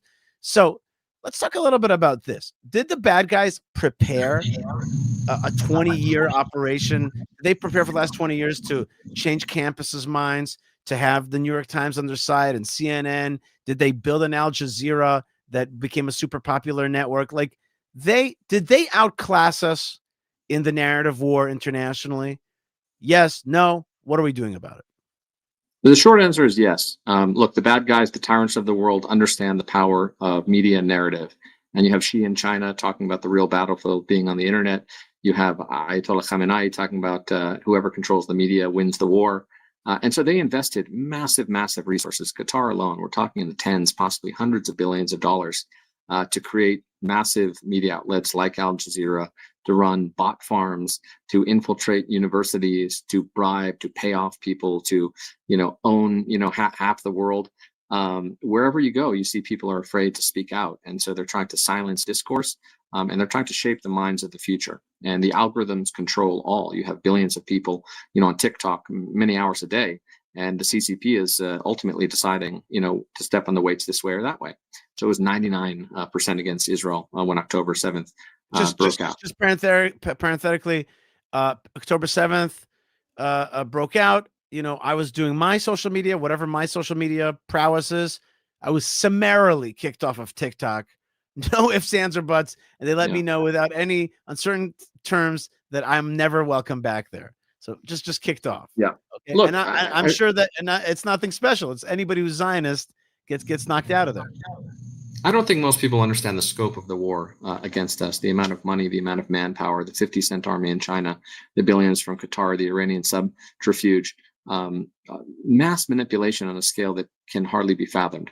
When I was the prime minister's head of international communications and his spokesman, I felt the brunt of that. I saw every single day just absolutely tsunamis of misinformation and disinformation coming at us every which way. So we have to go on war footing. We also have to understand that the solution is not in government. That's what I really think. Government is largely bureaucratic. It's slow to move. It's inefficient. You can't hire the best. The salaries are low. You can't fire people. The feedback loops are broken. This is a private sector problem. Right. And what we see is our enemies pouring massive resources into building these technologies let me of the pause future. you. I want to hear more from you, but I want to highlight that point, because so many people will tell you the government needs to do this, right? Every time you talk to like people who don't know much about Hezbollah, but they feel like PR and Hezbollah is where Israel's problems, they're like, the government needs to. Even Charlie Kirk wrote a big letter and he wrote a lot about the government doing this and that. And I'm always like, it's not going to happen that way. It's not going to happen. It's going to come, as you say, through private enterprise, through private business, through private initiatives. That's the only way it's going to win, because government is not good at it. They're slow and their messaging is very blah, right? Go ahead. So you were saying. Look, and you see trends afoot in the world. You see Palantir in the private sector building solutions that the government couldn't build. You see Anduril building defense systems that the government couldn't build. You see SpaceX building space solutions that NASA couldn't build. Private sector is the answer to this problem, but it requires an interdisciplinary team of the best minds in the world in technology and creative. It's not going to come out of effectively with the DMV. If you put the DMV in charge of quantum computing, you wouldn't expect it to thrive. So there's a lot of well-meaning people there. There's a lot of passionate people there. I respect them. I've worked with many of them. They're trying their best. It's a very difficult situation to be in government, to sort of be ahead of things. We basically need to completely reorient our thinking. Everyone says don't play defense, but as a good friend of mine always says, most people in this Jewish world, when they say don't play defense, they mean play defense more offensively. And that's not what I'm talking about. I'm talking about waking up every day and seeing that the world is being destroyed by conniving, basically dictatorial Islamist regimes throughout the world. Okay. And it's taking the fight to the enemy. So we can't be silent when Qatar tries to, buy off half the universities in America. We can't be silent when Iran tries to, basically fool the world. You have these, silk-tongued diplomats going around the world pretending that Iran is a normal country. It's not a normal country. So we need to go on war footing. We need to marshal the resources in order to fight. We need to build the technological solutions. AI is so dominant and so powerful, people sort of don't understand what's coming.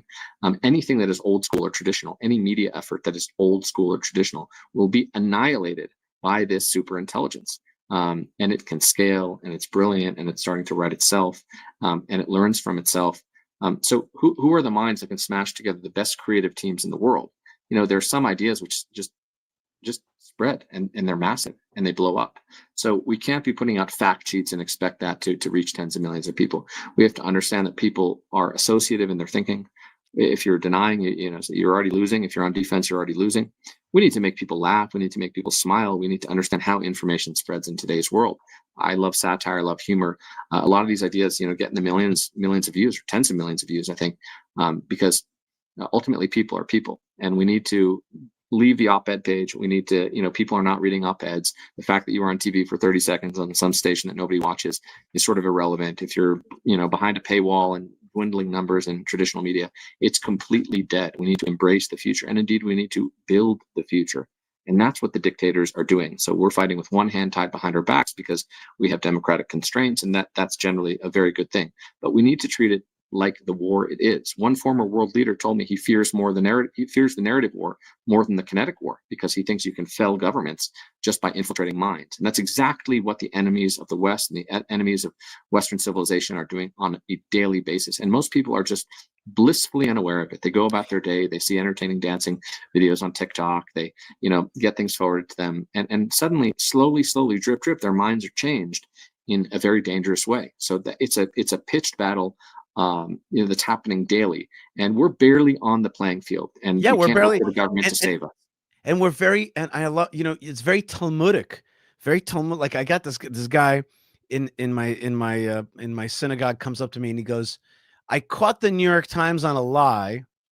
I don't remember what silly lie that he was confused." And he's like, "I'm going to write an article that's going to be published on this website to show how uneven they are and how biased they are." I'm like, "Bro, you're not even in the battle. You think you're fighting it. You're not even fighting it. You think you're fighting in the theater of cool. You think anybody's going to, how many people are going to read this article? 10. How's it going to change anything? Everybody's going to be like, harumph, harumph, harumph. You know what I mean? It's like, what are you talking about? You're not in the fight. You're not in the fight. And that is a problem. I really think that I think that you're right. And I think you're kind of pointing to the scale that we're not in the fight. When it comes to fighting terrorism, we're in the fight. When it comes to technology, to identify tunnels, to identify terrorists, we're in the fight. Maybe we're leaders. And by the way, people are buying our technology, right? Did you hear that in that French big arms expo? Everybody was going to the Israeli arms and buying them. Okay. But when it comes to the narrative war, boy, it's like we don't have a clue. It's like we're not there. Give us any bite-sized advice of how Israel can move forward in that. First thing you said is not to be locked into the idea that the government's going to solve everything. Okay. What else? Well, we need to, first of all, understand how people think. We need to understand what animates them. We need to address the science of communications in a very serious way. We need to entertain first and inform second. We need to make people dance, as Steve Jobs said, make them laugh. We need to not be defensive. We need to not negate every lie that just entrenches the lie further. We need to create epic stuff that people love to watch and share about the issues that are important to the world. It's basically that simple. And that's what Gary Vee understands. That's what Mr. Beast understands. That's what Ryan Reynolds understands. We need to extract ourselves from the lawyerly Talmudic way that we, go point by point. This isn't true, and that's not true, and that's not true, and that's not true, and that's not true. In order to change minds at scale, we need to build the technologies to do it, and we need to understand how people's minds think. So we also need the best people in the world to do that. That's not cheap. That's not easy. You have to sometimes persuade them and cajole them. But therein lies the solution, building the operating system of the future for communications. And that's what I believe can be done. It must be done. It should be done. And it's our only hope, really, because otherwise we will be defeated even before we attempt to engage in the battle. And that's what's happening today. We're being eviscerated in the narrative sense by motivated, powerful, and truly evil enemies. And I hope we sort of go on war footing as soon as humanly possible. And that's what I try to do every day. I'm in touch with a lot of people about this. A lot of people ask me, well, what's the solution to this narrative war? And there's no silver bullet. It's not one thing. Platforms are changing. They're dynamic. The algorithms are changing. The technologies that power them. The LLMs have completely changed the game. So we need to jettison our old school thinking. Everything that is traditional is dead. It's not dying. It's dead. No one cares. No one's there. There's no numbers there. It doesn't shape minds at scale. And we have to understand that, policy is downstream from culture. And so we have to understand the culture, and we have to make inroads in movies and TV shows and short form content. And it has to be produced on a scale that is, even relevant, because if we're just in our little bubble of Jewish WhatsApp groups and we're forwarding things and we got, a million views here and a million views there, and the CCP and the Qatari government is putting $100 billion behind the other, it's like sending one soldier against an entire brigade. And you said, well, I got to do something. So I'm sending this one soldier out to fight against, 50,000 soldiers in the field of battle with the most advanced technology. You don't stand a chance in hell to win. So we need to marshal the people, the resources, the mindset, the technologies in order to do this. And we need to do it yesterday. It's like we have the greatest story ever told. We have this like most, the most read book of all time. And now we are not there. Our book is not read. Our story is not read. Israel's not the hero. And the Arabs and the Chinese and the Russians and whoever else, I really think that they have outclassed us. They've outplayed us here. And they've outplayed us for a long time. Go ahead. I'll tell you one more thing. I think the most grievous mistake we can make is being pulled into the field of battle that our enemies choose. And that's kind of what happens. They accuse Israel of something completely untrue. Or completely twisted, and we spend all day saying it's not true. When in fact, what we should be doing is putting the focus back where it needs to be. So there is a regime out there that is actively seeking to develop nuclear weapons that would use them the second they had them to kill millions of Jews and wipe out Israel. And so if you care about these issues, about 99% of your time should be spent trying to undermine the Iranian regime, trying to help free the Iranian people from their decades-long tyranny. Because that is the single most important thing that will change the face of the Middle East and protect this bastion of civilization and Western values in the Middle East and indeed in the world. There's pitched battle. There's commentators out there saying that Iran is no threat whatsoever to the United States of America. This is crazy. They tried to assassinate the president twice. They tried to blow up a restaurant in Washington, D.C. They fund Hamas and Hezbollah, which killed 48 Americans on October 7th, took a bunch more hostage, blew up the Marine barracks in Beirut. I could go on and on and on and on. And so people are actively trying to change the narrative to say that this singular enemy of civilization is no threat whatsoever. And so collectively, we need to not just stop saying, the most important thing is, what's said on a campus. There's a regime which is trying to kill millions of people called the Iranian regime. So I think we're making a grievous error when we get pulled into the sphere of battle that is not the most important. And we need to reprioritize where we spend our time, where we spend our mind and our effort and our money. And it should be squarely on that, is Islamist theocratic dictatorship called the Iranian regime, which seeks to destroy the entire Middle East. David, first thing, we're speaking with David Keyes, who was the Prime Minister's Director of Spokesman and Communications Advisor from 2016 to 2018. He continues to be very popular in his the stuff that he produces. And he made a movement called Total Victory Movement, and he had this great hat that was ubiquitous in Israel. How do we call that in Hebrew? How do we say that? Nitzachon, total victory. There you go. Total victory. Nitzachon muchlat. That's right. Nitzachon muchlat. It's simple. It's powerful. I think that tonight is a special holiday in Israel. It's called Hoshana Rabbah, which is part of the Sukkot holiday. It's a mystical night. I think that we a little bit have to be thankful for the horrors of October 7th. In many ways, it has woken us up. It has made us better soldiers, better Jews. And maybe the next step is to be better narrative warriors as well. Maybe that's part of the October 7th wake up. As long as we don't go back to sleep, the ceasefire doesn't put us back to sleep. So everything's okay. Hostages are back home. It's okay. Everything's all right. As long as we don't get that mindset and we keep up that intensity and that spotlight on the issues and realize that the next war is coming. We have to be prepared for the narrative war, prepared for the kinetic war, and be prepared for the economic war as well. There's a lot of challenges on that as well. This war has cost us a lot. Our tourism is down from 4 million to 1 million, right? Look, we also have to be prepared to do what we must, regardless of what people say or think about us. It's a very important war, and I'm engaged in it on a daily basis. But if you're Churchill and it's 1940 or 41, and if the world is against you, you still have to stand firm, regardless of the price. I think it was Victor Davis Hanson who said that Abraham Lincoln was the least popular person in America in 1863 and 1864. That's fine. It's okay. This hatred goes back a long time. So we have to do what we must, regardless of the price. We also have to win the narrative war, but we are standing sometimes alone. And the incredibly brave young soldiers that are going out into this field of battle and sacrificing themselves so that the nation can live, so that our kids can go to bed without the fear of a terrorist sneaking in and slitting their throat in the middle of the night. That has to be done regardless of what anyone thinks. We have to win. We have to achieve total victory, and we have to go to the ends of the earth to do it. And that's what I believe Israel can do, must do, and should do. David Keyes, thank you so much for being with us, and we want to wish you a happy Sukkot. And you're abroad right now, and come back home. Maybe you and I can have a meeting. That would be great.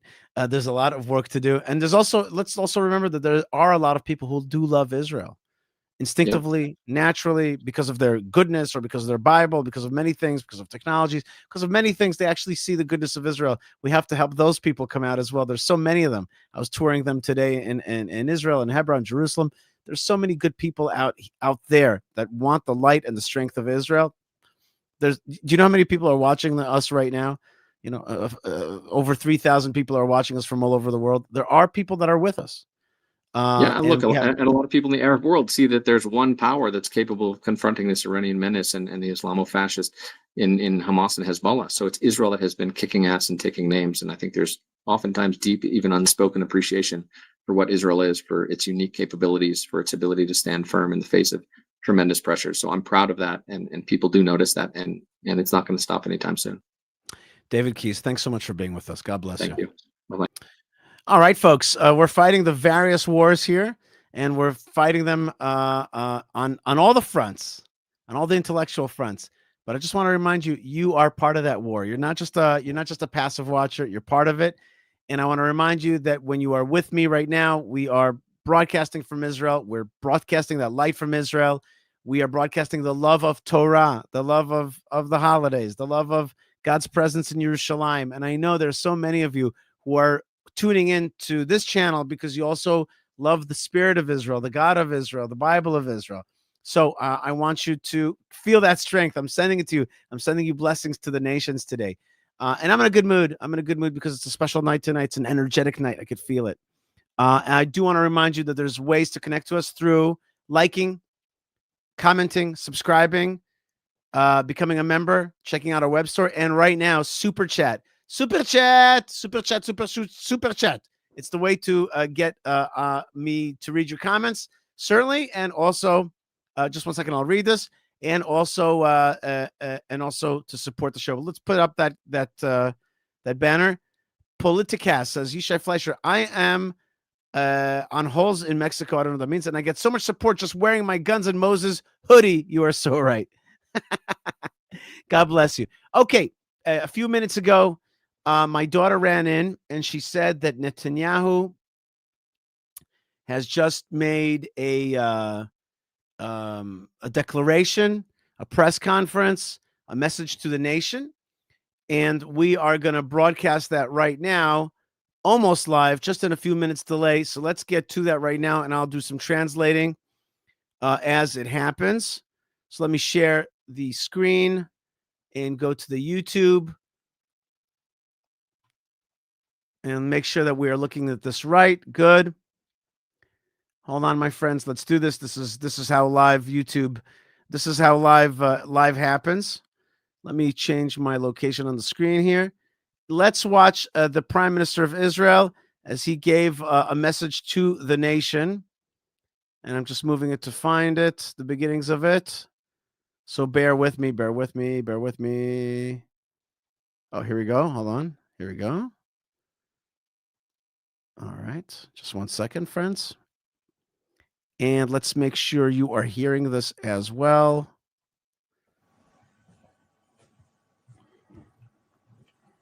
אזרחי ישראל, אחיי ואחיותיי. Are you hearing זהו this? ערב מרגש. ערב של דמעות. Are you hearing this well? Please let me know if the sound is good. Yes, or my it sounds fine. Sound is good. Okay, thank you very much. Okay, so let's get back to it. And this is the Prime Minister of Israel as he's just given a message to the nation of Israel. Let's see if I could change settings here. What is this? Hebrew settings? No, we're not. That's not going to be useful. Okay, here we go. Here's the Prime Minister. ערב של שמחה. This is a special night, he says, a night of joy. כי מחר ישובו בנים לגבולם. Because tomorrow our sons are coming back to their borders. He's talking about the hostages. זה אירוע היסטורי שמועל עצב על שחרור מרצחים בשמחה על השבת חטופים. Okay, this is a historic moment which mixes the sadness of the release of terrorists with the joy of the return of our sons and daughters. זה אירוע היסטורי שהיו כאלה שלא האמינו שיקרה. אבל הלוחמים שלנו האמינו. Okay, this is a historic moment that many of our people in the nation didn't think it could happen, but our fighters, our warriors, indeed did believe it was going to happen. רבים בעם האמינו. Many in the nation did believe that it could happen. ואני האמנתי. And I believe that it could happen, certainly. אני יודע שיש הרבה מחלוקות בתוכנו. I know that we have a lot of divisions or disagreements within us. אבל ביום הזה, ואני מקווה שגם בתקופה שבפתח, יש לנו את I believe, but today and in this period that's coming, the period that's coming right now to us, כל הסיבות לשים אותן בצד. we have every reason to put our differences aside. כי בכוחות משותפים אנחנו השגנו ניצחונות אדירים. Because with our united efforts, we have won great victories. ניצחונות שהפליאו את העולם כולו. Victories that surprised the world, the whole world. ואני רוצה להגיד לכם, בכל מקום שנלחמנו, ניצחנו. And I want to tell you that every place that we fought, we have won. אבל באותה מידה, אני חייב להגיד לכם, But in the same vein, I have to tell you, המערכה לא תמה. the war is not over. The fight is not done. יש עדיין אתגרים ביטחוניים גדולים מאוד לפנינו. There are many great security challenges yet before us. חלק מאויבינו מנסים להשתקם כדי לתקוף אותנו שוב. Many of our enemies are trying to rehabilitate themselves so that they could strike against us yet again. וכמו שאומרים אצלנו, אנחנו על זה. And as we say in Israel, one of our Israeli sayings, we're on it. We're on it. We're on it. We know that. יש גם הזדמנויות גדולות שלא ידענו כמותן. There are also huge opportunities that we didn't know in the past. דווקא בגלל הניצחונות שהבאנו. Because of our victories, there's now new opportunities.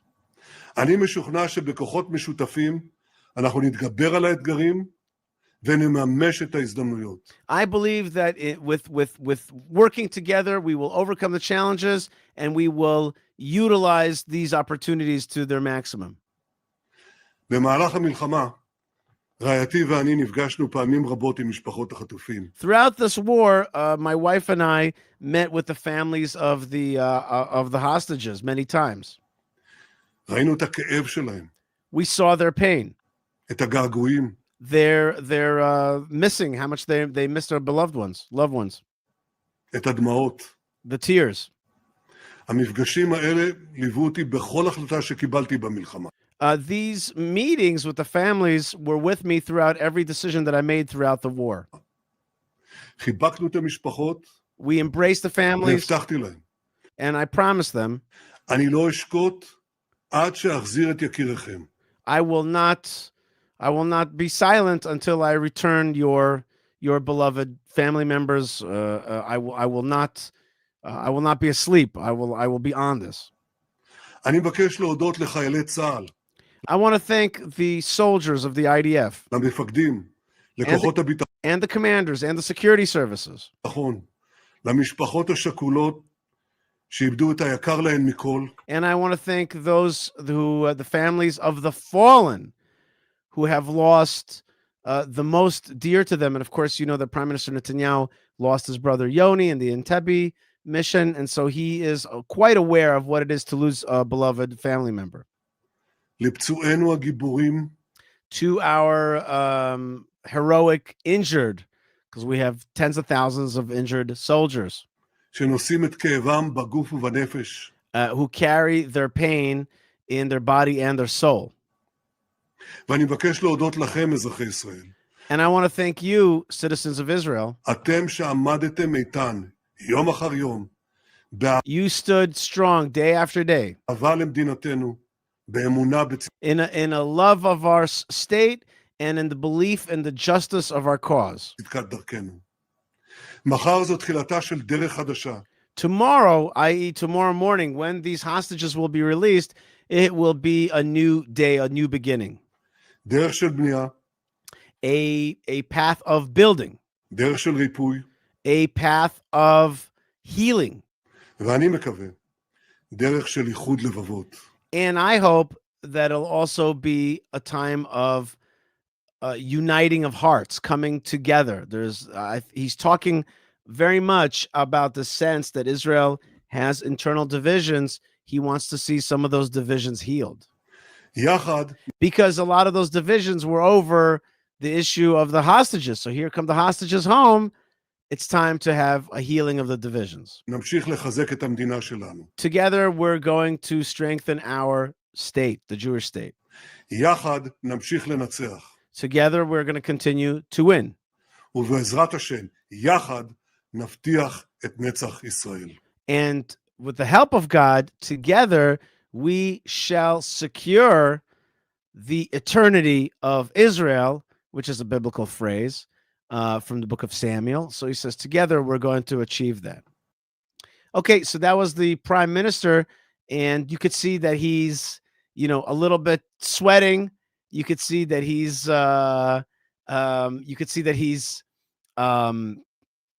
emotional. You could see that he is in a place where he is dealing with this big moment.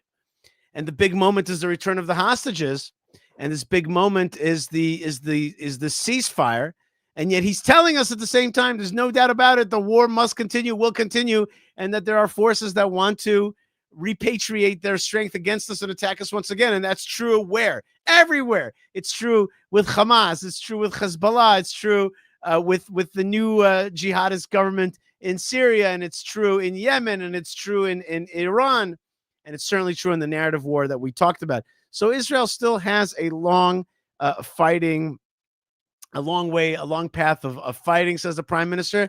But he's also getting us ready for this big day of the return of the hostages. And he is yearning, and I must tell you that I feel that it is an honest yearning. I feel that it is yearning. One could say, oh, he only wants it so that he can have political votes, so that people will vote for him next time. I think it's real. Personally, that's what I think. I sense that it's real, that he's saying, it's a time to reunite our nation. And remember that 2 years ago, this war started in part because of the divisions that were sown in society that came due to the judicial reform battle that we had in the country, and we had our country split. And Hamas themselves said that one of the reasons that we attacked Israel was because of this split that we saw in the nation. So here comes Prime Minister Netanyahu, and he says, listen, it's really time for healing. It's time to get back together. And and when we pray, do we oftentimes pray for our prime minister? We are so contentious.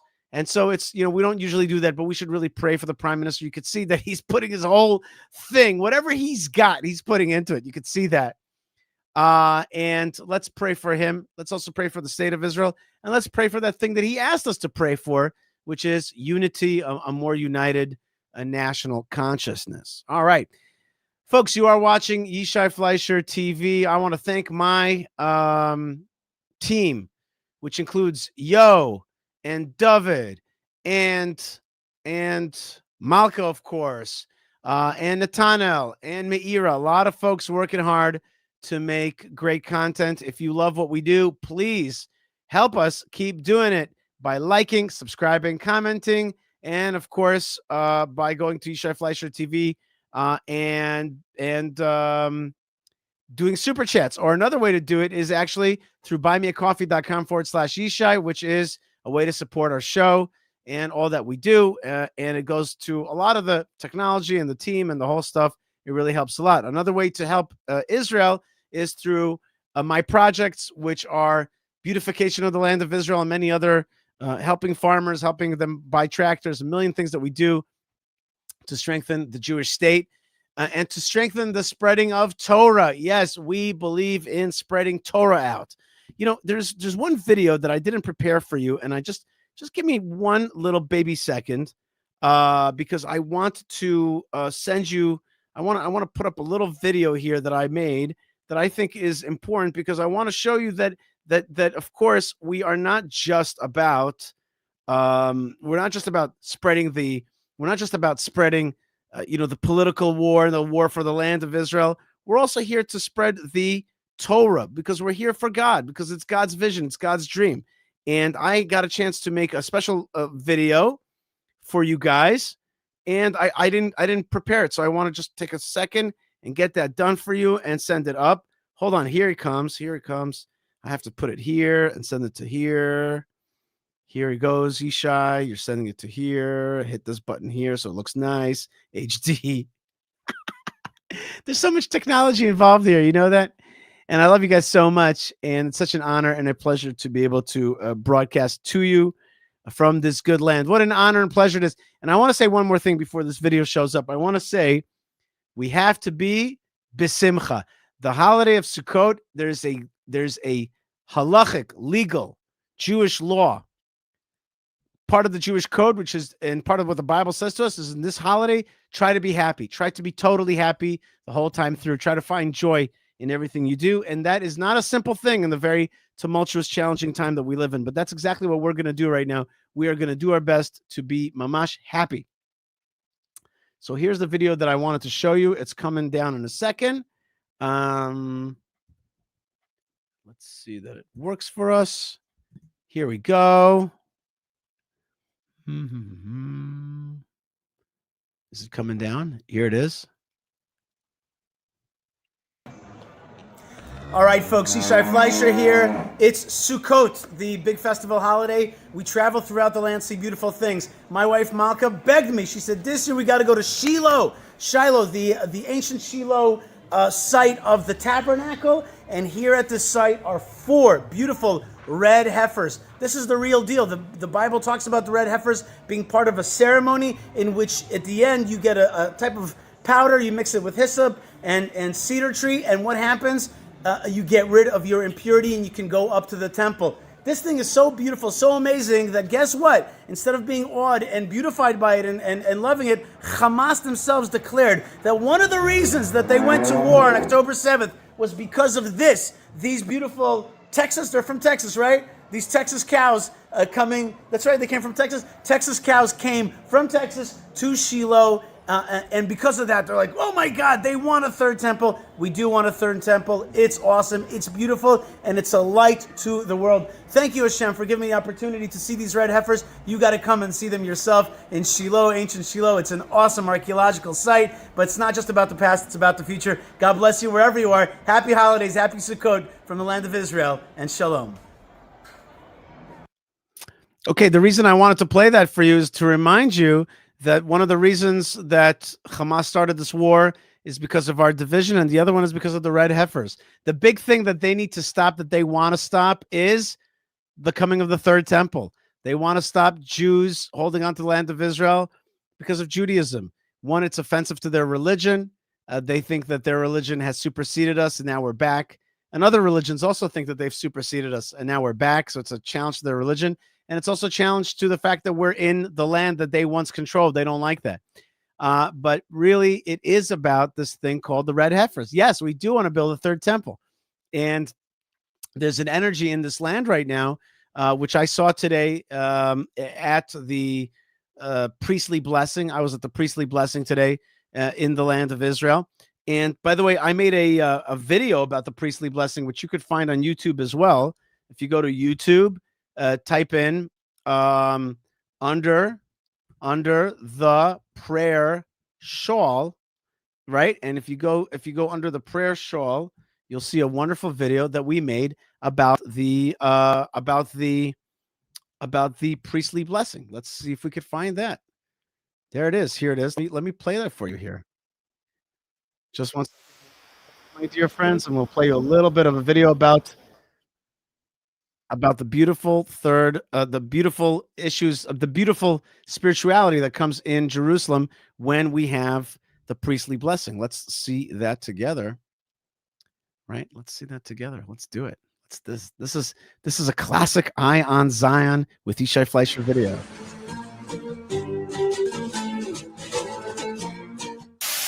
Dear Lord, we thank thee for the food we are about to receive. You are such a good God to us, accommodating. This song talks about the blessings of God. And the way we feel about it, you ought to sing it with a happy feeling. It's called Count Your Many Blessings and See What God Has Done. What is a blessing? How does that work? How do you bless somebody? Is it some kind of mystical thing, some kind of energy? Maybe it's a placebo, maybe it's fake. Or maybe it's kind of real. Maybe there's something to a blessing. Maybe a priest, a rabbi, a parent can somehow actually change the life of the person who's receiving the blessings. I don't really know. It's a mystery. But the Jewish people have been doing blessings for thousands of years. Right now I'm in sunny Tel Aviv, I want to take you to Jerusalem to see how the Jewish people do it. World cultures have always respected the value of a blessing. Whether it be a shaman, a doctor, or a priest, somehow the blessing of an important person, even a parent, comes through. Live long and prosper. Leonard Nimoy was famous for taking the Jewish priestly blessing and bringing it to Star Trek. Indeed, blessings have been a thing that we've lived with for a long time. And yet, do we really understand them? In Jerusalem, I met Rabbi Shimshon Nadel, and I asked him, why do priests have the power to bless? Well, actually, a Kohen doesn't bless the Jewish people. God blesses the Jewish people. The Kohanim, the priests, are merely the vessel or the vehicle through which the blessing emanates to the Jewish people. In terms of the unique formation of the fingers and the hands, well, that's a tradition that was passed down from generation to generation. It too contains a tremendous spiritual significance, so much so that in fact the custom is that the Jewish people not stare at the hands of the priests while they are being blessed. Tens of thousands of people are showing up in Jerusalem to receive the priestly blessings. Strangely though, the media seemed kind of absent, and that's why myself and my team decided that we have got to get as many cameras and as many angles on this event to bring it to you, which includes rarely seen footage from the women's section, which is just so emotional and powerful. Women really get the power of blessing. And now we're here at the massive gathering of priests.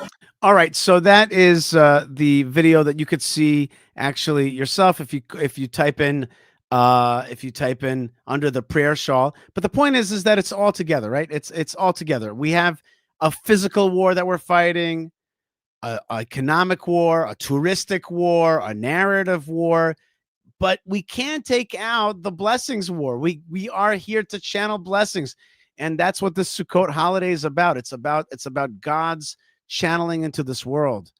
And it's about joy, because joy is the vessel through which we're really able to receive God's blessings. Without that joy, then you think that the God has not done a great job in this world. The way you express your faith in God is through joy, and that is very important. I want to thank Yo, who's doing a great job kicking out folks who are making trouble on the chat, because there's so many good people who want to chat and discuss, and the folks that are making trouble got to go. As we said, we are not folks that allow proselytizing. There's a lot of folks that try to proselytize on my channel. It's a mistake. We don't like it, and we basically kick people off for doing that kind of stuff. Yo, is there? Let's see some of the comments. Alan says, I don't understand this whole logic of exchange of hostages. That chap that tried to go explain didn't wash with me. I always thought you clever people, but have my doubts. Please give a better solution. I have to agree with you, my friend. I also have a little bit of doubt of our own cleverness sometimes. Maybe we're not always so clever. We are sometimes making mistakes. I believe that we should have the death penalty and get rid of terrorists, and certainly never release them. I would say like this: if you hurt a Jew, you should go to prison or get the death penalty forever. So too, if you ever lose any land to us, we hold on to it forever. There's no land back. There's no backsies. There's no backsies touch blacksies. Okay. There's no backsies in the Jewish people's story. You try to hurt us, we incarcerate you or kill you. That's the way it is. You lose your land to us. Our ancestral land is ours. And when we get it back, we keep it. And that's the way it should be. Yo, if I could ask you to put up some of the new members and the super chats, that would be great. Let's do that quickly here. Heidi Dragonfly says, thank you, Chef, for keeping us informed. Am Yisrael Chai. Thank you very much, Heidi Dragonfly. God bless you, and bless you for the super chat. We appreciate it, and we need it. Oh yeah, by the way, I want to show you a little video that I saw today. Made me so happy. Here's a little video. These are tractors near the Gaza border, Israeli tractors in the farming communities having a little Sukkot celebration today.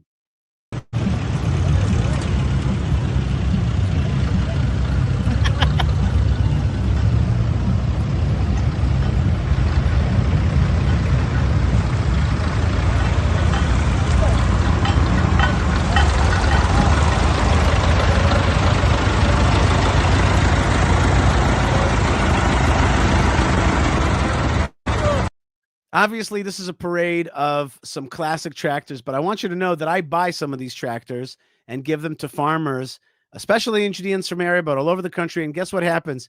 They hold on to the land. They beautify the land. Our job is to beautify the land. Look, somebody on my chat just wrote this: death to Israel. See what I'm saying? Thank you so much, LMC929, for telling us what the bad guys are about. You want another video? You know, what's this? Hold on 1 second. Naomi became a YouTube member. Thank you so much, Naomi. Rick from Oregon says, you're a Lion of Judah, Lion of Zion, Lion of Judah. Thank you very much, Rick. And when you're part of what we're doing here, you two are spreading out the Lion of Zion. We got to be ironed like the Lion of Zion. Sapphire says, Yishai, the guy for prime minister. Sapphire Zev, you can't become just prime minister. You got to become a Knesset member, then a minister, then maybe you get to be prime minister. I'll be so happy to be minister of tourism, or minister of Aliyah, or minister of heritage.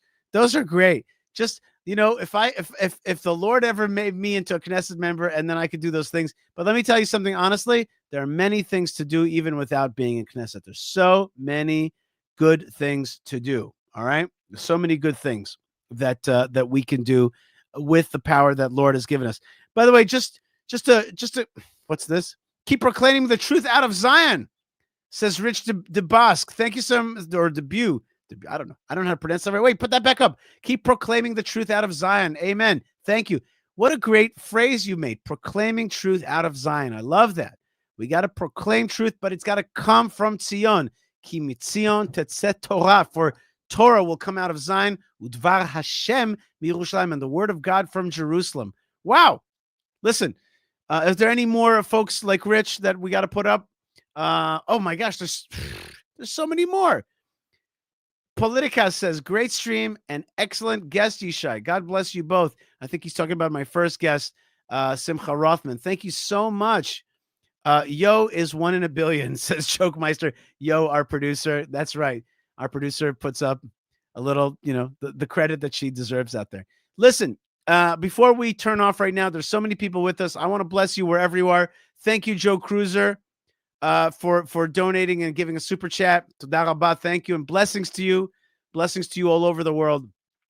I want to say that today, I want to ask you on this Sukkot holiday to do two things.